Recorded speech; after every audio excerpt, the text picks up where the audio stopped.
জুলাই গণঅভ্যুত্থানের এক লড়াকু যোদ্ধা শরীফ ওসমান বিন হাদি। হাদি একটি আরবি শব্দ, যার মূল অর্থ হল পথ প্রদর্শক বা নেতা। হাদি সত্যিকার অর্থেই বাংলাদেশের মানুষের জন্য এক ন্যায়ভিত্তিক সমাজের পথ প্রদর্শক নেতা হিসেবে আবির্ভূত হয়েছিলেন।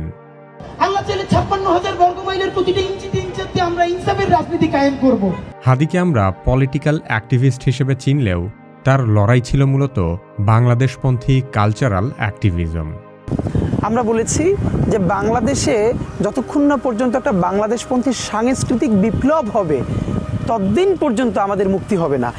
ফ্যাসিবাদ এবং ভারতীয় আগ্রাসন বিরোধী বয়ান তৈরির লড়াইয়ে হাদির সমকক্ষ আর কেউ ছিল না।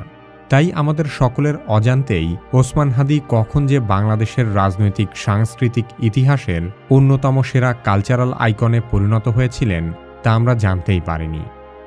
প্রতিনিয়ত হত্যার হুমকি উপেক্ষা করে আততায়ীর বুলেটে তার বিপ্লবী মগজ বিদ্ধ হওয়ার আগ পর্যন্ত আমরা তার কিংবদন্তি সফর মূল্যায়ন করতে পারিনি। জীবনের শেষ বিন্দু রক্ত থাকা পর্যন্ত জুলাইকে ভুলে যেতে দিব না। হাদি তার রাজনৈতিক দর্শন সমাজে প্রতিষ্ঠিত করার লক্ষ্যেই বাঙালি জাতির সবচেয়ে কাঙ্ক্ষিত নির্বাচনে স্বতন্ত্র প্রার্থী হয়েছিলেন। নির্বাচনের প্রচারণা শুরু করার পর থেকে তুমুল সাড়াও পাচ্ছিলেন।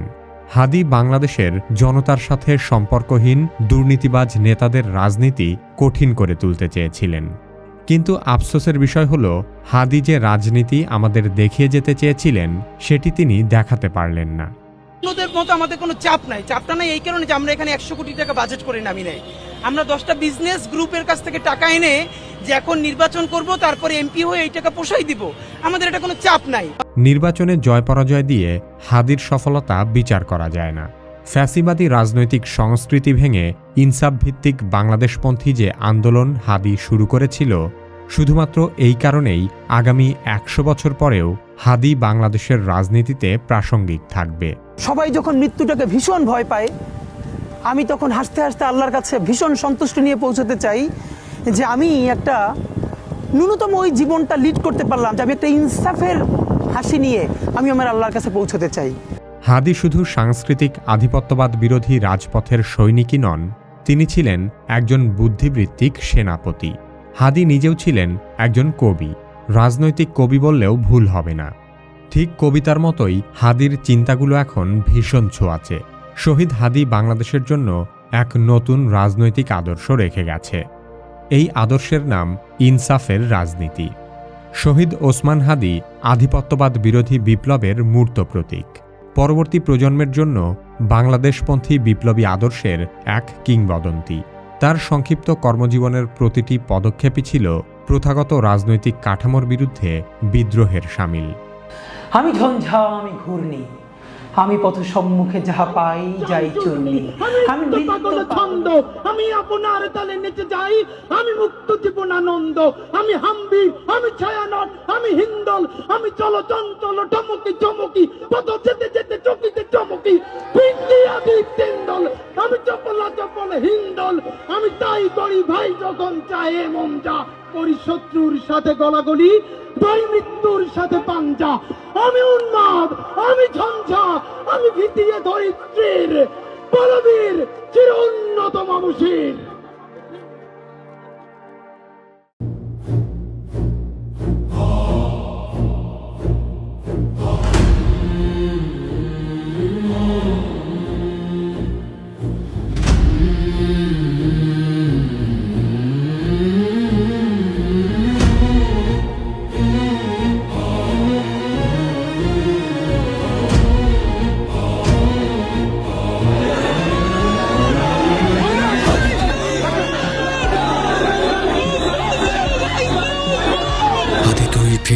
ফিরে আয় আবাবিল, শহীদের জমিনেই শহীদের মঞ্জিল, আজানের সুরে সুরে ডাক উঠে আয় আয়, রক্ষমিনার ঢেউ তুলে ভোর সন্ধ্যায়, পবিত্র রক্তেই ধুয়ে মুছে সাফ সব, চারিদিকে ইনসাফ মুক্তির কলরব, ইনকিলাবের জয় জয় কোটি হাদিদের, এই দেশে ফেসিবাদ ফিরবে না কবু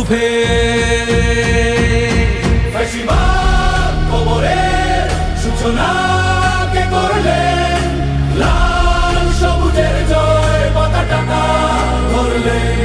ধরলেন মানবতা মানুষের জয়গান, কই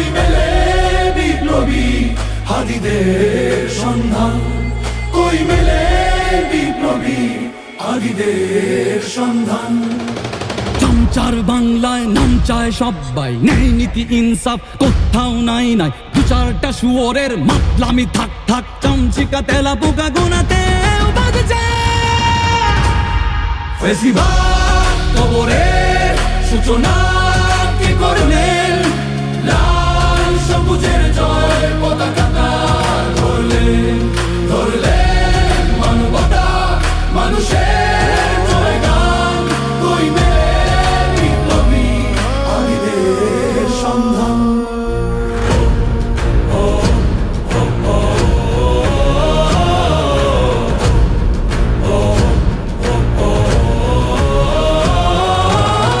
ঘোর আধারে বাতি হাদি ওসমান, হাদি তুই ফিরে আয় মন দিল আনচান।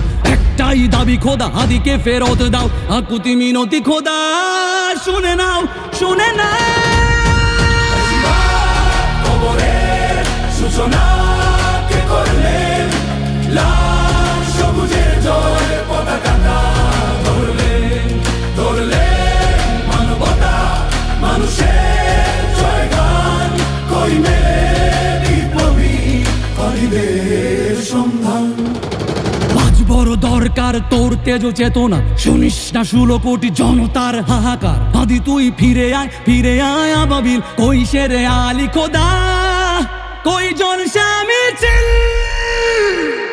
ফেসিবাদ কবরের সূচনা কে করলেন, লাল সবুজের জয় পতাকাটা ধরলেন, ধরলেন মানবতা মানুষের জয়গান, কই মেলে বিপ্লবী হাদিদের সন্ধান, কই মেলে বিপ্লবী হাদিদের সন্ধান, কই মেলে বিপ্লবী হাদিদের সন্ধান।